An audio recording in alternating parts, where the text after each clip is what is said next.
नमस्कार.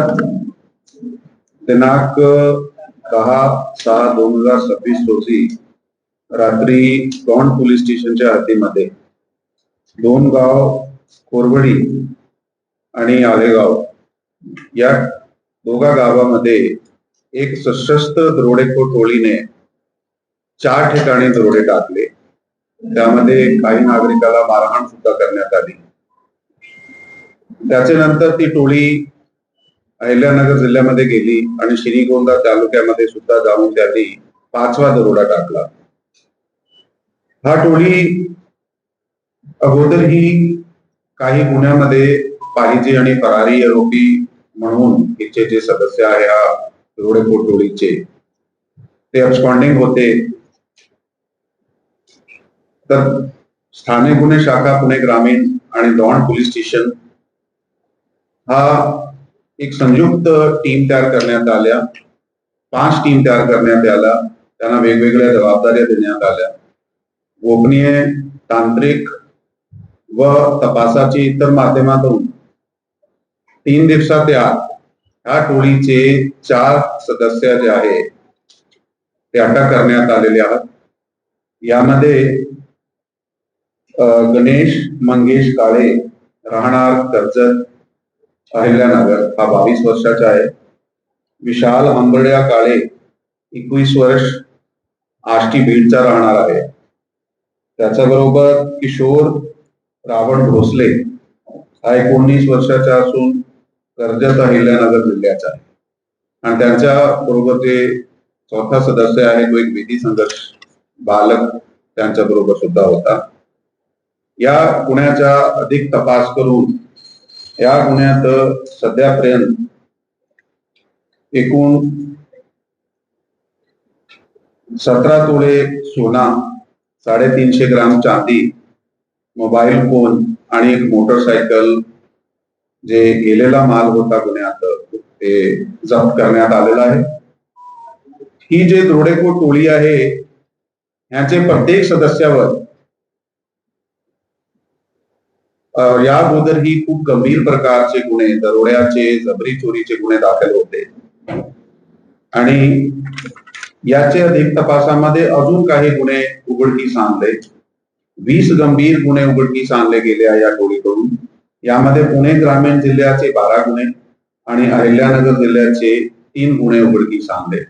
पुणे ग्रामीण मध्ये 1 दरोडा, 6 जबरी चोरी आणि 5 घरफोड्या यांनी या अगोदर केल्या होत्या. आणि अहिल्यानगर जिल्ह्यामध्ये 3 दरोडे, 3 जबरी चोरी आणि 2 घरफोड्या त्यांनी या अगोदर केल्या. सो एकूण 20 गुन्हे हा आणि त्याचा जुना सुद्धा काही सदस्याचा 8-10 गुन्ह्याचा रेकॉर्ड आहे. सो या स्थानिक गुन्हे शाखा आणि दौंड पोलीस स्टेशनची टीमने खूप छान पद्धतीने काम केला. दिवस रात्र टीम फील्ड मध्ये कार्यरत होती आणि त्यांनी जे घोळ घातला आणि मेहनत केली त्याला यश आलेला आहे.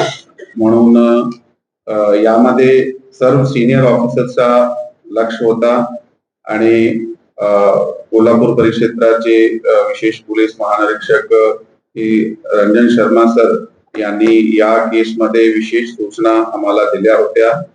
त्या सूचनेप्रमाणे आम्ही स्वतः आणि अप्पर पोलीस अधीक्षक बारामती विभाग श्री गणेश बिरादार, त्याच्याबरोबर SDPO दौंड श्री धडस, स्थानिक गुन्हे शाखाची team LCB PI Shri Pramod Kshirsagar, त्याच्याबरोबर दौंड पोलीस स्टेशनचे प्रभारी अधिकारी श्री हेमंत शेंडगे, हा सर्वांनी आणि त्याची टीम जी आता आपल्याकडे समक्ष उपस्थित आहे त्यांनी खूप मेहनत करून हा टोळीला अटक केला आहे.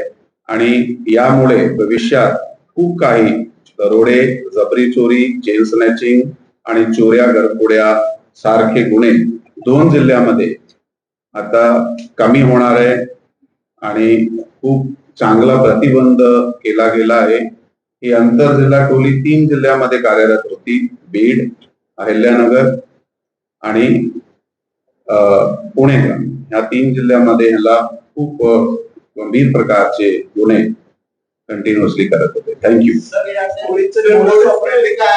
आणि शेवटची टोळी कारागृहातून कधी बाहेर आली? ह्या टोळीचे जे एमओ आपण विचारला, ह्या टोळीचे जे मेंबर आहात, अजून त्यांचे एक दोन लोक आहे, त्याचे मागे आमची टीम आहे सध्या. ते वेगवेगळे ठिकाणी निवडायचे. म्हणजे हा टोळी एकत्र एका ठिकाणी जाऊन दरोडा टाकायचे, ते पण करायचे. काही दोन मेंबर टोळीचे एका हायवेवर जाऊन जबरी चोरी करायचे, ते सुद्धा करायचे. किंवा 3-4 एकत्र होऊन एका विशेष घरात घरफोडी करायची. हे वेगवेगळे प्रकार हे एका वेळी वेगवेगळे जिल्ह्यात जाऊन वेगवेगळे तालुक्यात जाऊन असे प्रकारचे ठरवून हे दरोडा कधी करायचे, जबरी चोरी त्याच वेळी सुद्धा करायचे आणि चेन स्नॅचिंग किंवा इतर गुन्हे सुद्धा करायचे. आणि हे केल्यानंतर ते घरी न जात होते, कारण ते ऑलरेडी अहिल्यानगर आणि बहुतेक बीड जिल्ह्याचे काही गुन्ह्यामध्ये पाहिजे आरोपी होते. म्हणून स्थानिक पोलिसात त्याच्यावर लक्ष होता. हे गुन्हा केल्यानंतर शेतात जाऊन झोपायचे. वेगवेगळ्या गावात जे ठराविक त्यांनी काही जागा निवडल्या होत्या आणि त्या शेतात जाऊन वेगवेगळ्या शेतात झोपायचे, एकत्र सुद्धा झोपायचे. आणि आता आपली टीमने ज्यावेळी आपली टीमला ते सापडले त्यावेळी सुद्धा हे वेगवेगळे शेतात होते आणि यांना पकडून घेण्यासाठी सुद्धा टीमला खूप कष्ट घ्यावे लागले. म्हणून त्याचं खूप अभिनंदन.